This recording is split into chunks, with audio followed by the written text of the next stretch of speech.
Hey, good evening. It is July 7th, 2024 at 9:40 p.m. and it is time for the Burning River Browns talk show. Thank you for joining me. I am the host, Lou Marconi, at Marconi251 on Instagram, at Marconi1973 on Twitter X. I appreciate it.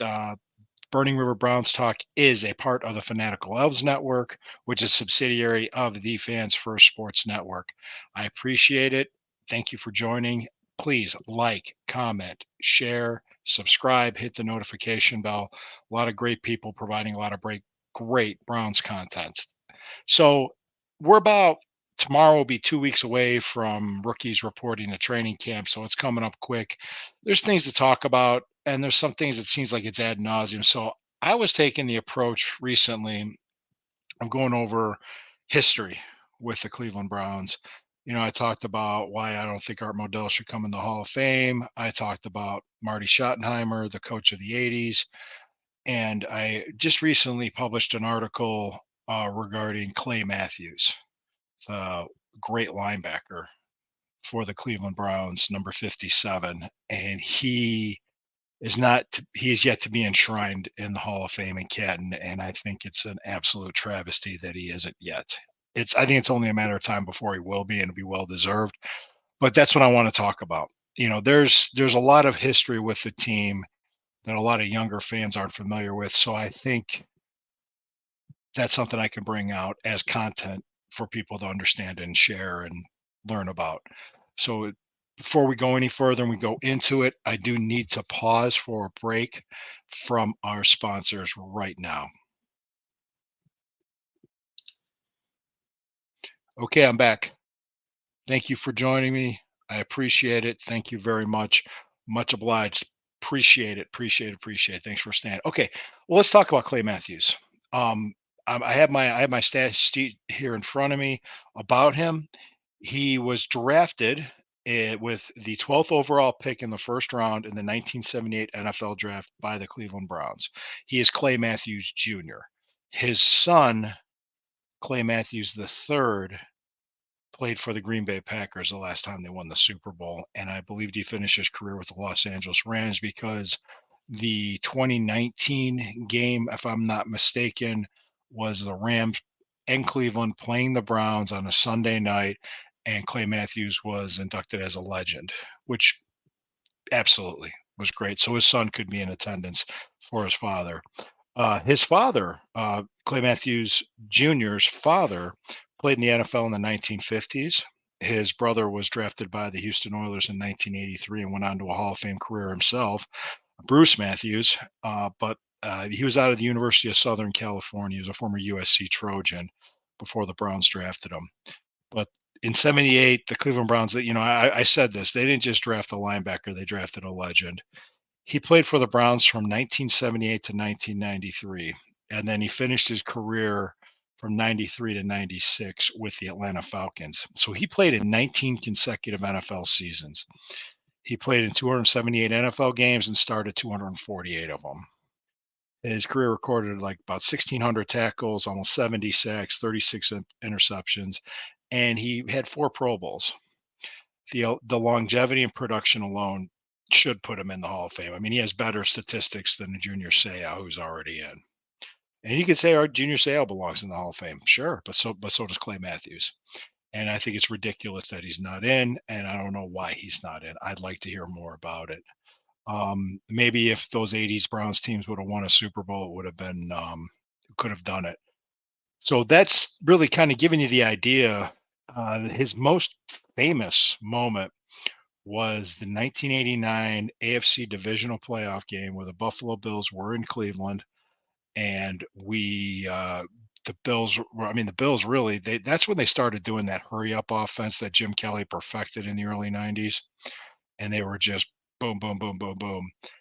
That's where they kind of figured it out was the second half of that game. And we had trouble stopping it. And when I don't want to say we got lucky, but Clay Matthews made a great play where he intercepted the ball on the 1 yard line to end the game. And all Kozar had to do was just quarterback sneak it up the middle and run out the clock to win the game. And the Bills said, "Yeah, we didn't win the game, but it kind of made us figure out our offense for the next 4 years." Marv Levy said that. So to keep in mind, Clay Matthews made an unbelievable once in a lifetime play in that game. He's made lots of great plays. Hall of Fame quarterback Warren Moon said that he was the best linebacker he ever went up against. And Warren Moon played for the division rival Houston Oilers at the time, and that was in the old AFC Central. And Warren Moon was a phenomenal quarterback back in his day. So to kind of give you just a heads up in the synopsis of everything, Clay Matthews deserves to be in the Pro Football Hall of Fame because in a few short weeks, if I'm not mistaken, I believe is it August 3rd or August 4th is the Hall of Fame game. I'm gonna double check that real quick. Just give me a moment. Give me a moment to take a quick look because the Hall of Fame game is coming up pretty soon, and with that comes the Hall of Fame induction ceremony. So with that induction ceremony, you're not going to hear Clay Matthews' name be. It is Thursday, August 1st, the Hall of Fame game, and it's the Bears and Texans. Okay. Thursday, August 1st. I thought it was going to be a Sunday night. My fault. Thursday, August 1st at 8 o'clock on ABC. Interesting. Will be the Hall of Fame game, which is a preseason game. Bears Texans. And in Canton, they're going to be inducting a class. So I'm lobbying right now for everybody that votes. If there's ever a person that deserves to be in that Hall of Fame more than anybody else, it's linebacker Clay Matthews. He's absolutely deserving of it 100%. And I think he might get in next year. He's been a finalist, he's been a semifinalist. There's no doubt about it. He belongs into the Hall of Fame. And I think maybe if he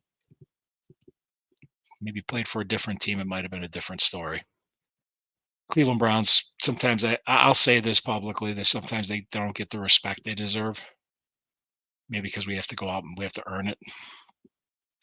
But Clay Matthews belongs in the Hall of Fame. If you disagree with me or you agree with me, feel free to comment. Feel free to say whatever you want. But he was one hell of a player, one of the best that I can remember. And of course, it's my childhood, so I have a little bit of nostalgia from it because he played in the '80s and the early '90s when I came of age. But you know, it's just a matter of time. He should get in. I mean, Gene Hickerson should have been in long before he was, and he didn't come in, and he was an old man in a wheelchair when he was allowed in, and he belonged in. So it was a travesty that Gene Hickerson took as long as he did. But Clay Matthews will get in, and I appreciate it I'll appreciate it when it does happen. So keep in mind that's what I'm talking about. So I'm doing more of a historical look at the team to really go through everything. Just 19 years, 19 consecutive seasons in the NFL says a lot to play that long. That longevity is just outstanding. And I said I'm kind of taking an approach between now and training camp where I'm going to talk about historical moments and some of the history of the team and just things that people need to kind of take a new perspective on, just so there's an understanding of it. And there'll be lots to talk about. And I do appreciate each and every one of you. I appreciate you joining me. I appreciate your comments. I appreciate the emails, everything. Hey, agree or disagree. I'm fine with it. I'm open to the discussion. Just, bring facts with you when you do that. The Cleveland Browns first preseason game is August 10th, and that will be, if I'm not mistaken, they will be hosting the Green Bay Packers at 4:25 p.m. at Cleveland Browns Stadium. So I'm going to be there. I'm going to look forward to it. I want to let everybody know that, training camp starts in 2 weeks. Can't wait. And the rest of the summer is going to fly by. 4th of July already passed. I hope everybody had a happy and safe 4th of July. I hope it went well. Cooked out with my family. We went to the pool and we got together and we watched the movie. So we watched the new Godzilla movie on Max. That's what I did with my wife and my kids. So we had a great time. We had a great holiday. Once again, thank you for joining me. It's a Sunday night. I'm going to let you have your Sunday night back. I want to let you know that I will be back here again tomorrow night at 9:40 p.m. and with a new topic to discuss. Feel free to like, comment, share, and subscribe. Burning River Browns Talk on the Fanatical Elves Network, subsidiary of the Fans First Sports Network. And always remember, when the river burns, it burns brown and orange. Have a great night.